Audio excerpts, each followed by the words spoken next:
Welcome to Hood Champion Boxing and Sports. Please like, subscribe, become a member to the channel. Leave a donation for that fried rice and chicken wings. Now, in case you've been sleeping underneath a rock, one of the most interesting fights this year is taking place this weekend. Shakur Stevenson faces off against Teofimo Lopez. Now, if you're not sure what people think about this fight, and if you're not really familiar with boxing, I would tell you to go on out here, just type in Shakur Stevenson versus Teofimo on Twitter, and you can see. Some people think it's control versus chaos, and everybody has an opinion on who's going to win and what they need to do to win. I'm going to tell you right now, I'm looking at this fight, and I ain't going to lie, I'm surprised to see that these guys agreed to fight. You know what I'm saying? This is a very high-risk fight. It's a 50-50 fight. But, you know, at the end of the day, that's what we as boxing fans want to see. You know, we want drama. We don't want dominance. And when you look at Shakur Stevenson and Teofimo Lopez, that's what you're going to get. Because really, styles make fights. And you don't know who's going to be able to impose their style. I have an idea. I think Shakur at some point in time goes into cruise control, starts to have his way. But it's hard to say that when it comes to Teofimo Lopez because he is very unique. And that's why here I've done a part 1 and 2 on this. It's going to be a 10-part series, and this is part 3. That's why I want to talk about the stylistic matchup. Now, Shakur and Teo represent two completely different boxing philosophies, which are going to collide. Shakur is built around defensive mastery, distance control, and timing. His style is rooted in minimizing risk while maximizing accuracy. He fights with his eyes first, his feet second, and his hands last. He wants to stand just outside your punching range, read your reactions, and punish mistakes. Now, when it comes to Teofimo Lopez, he's a little bit different. He's really built around explosiveness, physicality, and sudden momentum shifts. He fights in bursts and relies on power shots and psychological pressure, which we don't know if that will work on Shakur, because Shakur is surgical, Teofimo is violent, and then where Shakur is very, very patient at times, Teo is emotional and reactive. And that's what makes this fight so interesting. Continuing on, Shakur's biggest weapon is his ability to make opponents miss without moving far. He doesn't waste steps. His subtle pivots, shoulder rolls, and small angle shifts take away opponents' offense before it starts. Now, easier said than done, but against Teofimo, this matters because Teo loads up on his punches. His power comes from full body commitment. That means if Shakur can make Teo miss even slightly, Teo's going to be way out of position and vulnerable to the Shakur Stevenson counters. This is where Shakur thrives: single shot accuracy, quick pull counters, and sharp body jabs. Over time, this frustrates aggressive fighters who want exchanges but can't get clean access. Now, Teofimo. I know I listen to some people talk. Look, this is my thing. If you don't like a fighter, you don't like a fighter. But when it comes to them and what they bring to the table, you can't deny that Teofimo Lopez is an extremely talented fighter. And it doesn't even matter about what you think. Just look at what the man's accomplished. You know what I'm saying? You have to give credit where credit's due. And in this fight, I got to give Teo credit for, in my opinion, having the advantage when it comes to physicality and unpredictability. You know, he doesn't throw in classical patterns. He will leap in like he has some kangaroo in his blood with hooks, overhand rights, and sudden blitzes. He can fight orthodox or switch momentarily, and he is comfortable throwing awkward punches. Against Shakur, this is important because traditional boxing doesn't always work against someone with elite defense. Teo's goal will be to disrupt Shakur's rhythm after listening to him in a couple interviews. He will want to force exchanges, touch the body, and make Shakur uncomfortable by stepping into his space instead of chasing him.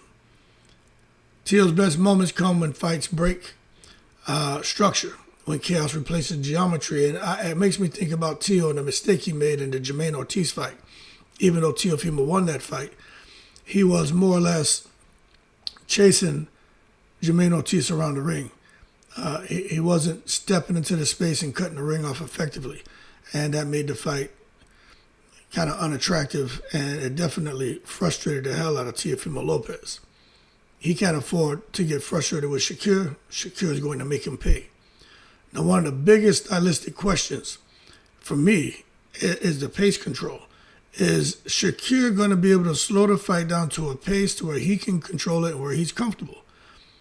That we have to see, because Teofimo Lopez will take risks. He will take risks, and he's going to have to, because Shakur fights at a slow, deliberate tempo. He wants the low output rounds where every punch is counted. That's what he wants to do.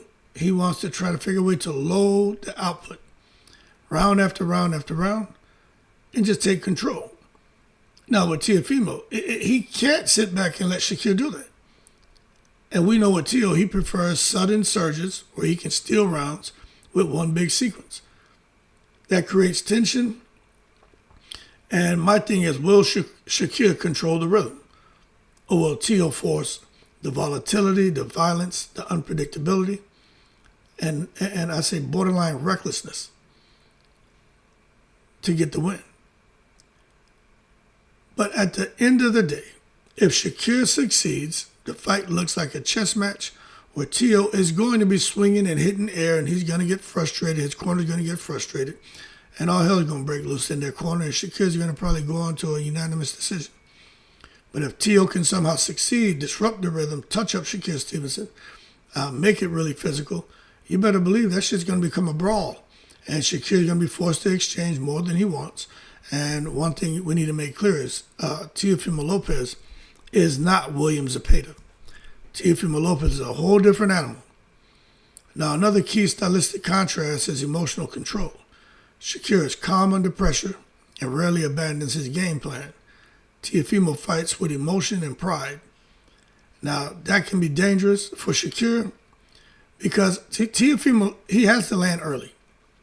He's got to land early. Teofimo can't wait till the 7th and 8th round to try to pick it up. You know, he's got to land early. He can't be in a fight like he was against Lomachenko, where Teo dominated early, then Lomachenko came on towards the end of the fight. Now, Teo can't end up against Shakur and be in the same position that Lomachenko was in when Lomachenko faced Teo. He's got to land early. But we just have to wait and see, because I just wonder if Teo's going to get frustrated and start lunging. So, I don't know. It kind of boils down to Shakur Stevenson's discipline, and then Teofimo Lopez being really impulsive at times. So this fight stylistically resembles other matchups in boxing history where precision met power. It makes me think about Floyd against Canelo. That was a fight where you saw Floyd just had like pinpoint accuracy. He was just sitting there dissecting Canelo. From off the ropes, middle of the ring, mid-range, Floyd was just sitting there having his way, man. And for those of you who maybe have never been inside a boxing ring, I can tell you, man, that shit is what you see these guys fighting professionally, what Floyd's able to do, what Shakir's able to do. It's just not easy, man. You know, you got to be, and mentally, you have to be healthy. Physically, you have to be healthy. Emotionally, you have to be healthy. Spiritually healthy. Like, everything just has to come full circle, and you have to peak on fight night. You know, you just have to be 100% in every single category when it comes to making up a complete fighter. And Floyd is that, and so is Shakur. But it was on full display when Floyd faced Canelo. You saw it on full display when Rigondeaux faced Donaire. You saw it show up when Floyd faced Maidana, first fight, especially the second fight. So is it going to show up when Shakur faces Teofimo? So the question is whether Shakur can neutralize Teofimo's chaos, or whether Teofimo's physicality and, I think, aggressiveness and impulsiveness can break Shakur's structure. Like, I really think that's what it boils down to. Anyway, man, I'll go ahead and do a part 4 on this. And in part 4, I'll talk about game plans. I think the adjustments that may have to take place for both of them to get a victory, and also the keys to victory, man. But I'm just telling you, Shakur, Stevenson, and Teofimo Lopez, this is one of those truly 50-50 fights. 50-50 fights. And what's so amazing is, on the outside looking in, you know that anyone can win. But what's amazing when you watch them get in the ring and just see how one fighter normally creates some separation, or you'll see them creating separation, the other one make adjustments and figure it out and regain the momentum and start to win rounds. And then the other person come back, make adjustments and snatch the momentum back. And you just see the the ebbs and flows inside the ring.